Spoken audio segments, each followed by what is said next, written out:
So, bumili ako ng mga plier, ng mga yan, plier, long nose cutter, maliit na plier.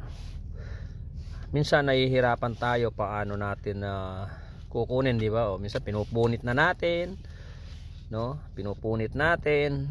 O ano ginagawa natin. So maganda ang gawin nyo ganito. Ang gawin nyo, putulin nyo yung pinakakalahati niya. Ayan o. Putulin nyo yung mga kalahati niya para madali siyang makuha. And then isole. Yan o. Ganyan ang ginagawa ko. Yan. Yan o. Madali siyang kunin, di ba?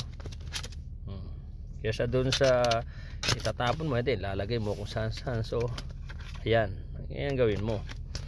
Kasi may pwede ka nang maglayan, pwede mo siyang isabit. Ayan. So ganyan lang, tip para sa mga bumibili ng mga parts o mga tools pala. Ayan, mga tools yan. Madali siya, hindi siya kahit isabit mo sa sasakyan mo o kung saan saan, di ba? Mas madali.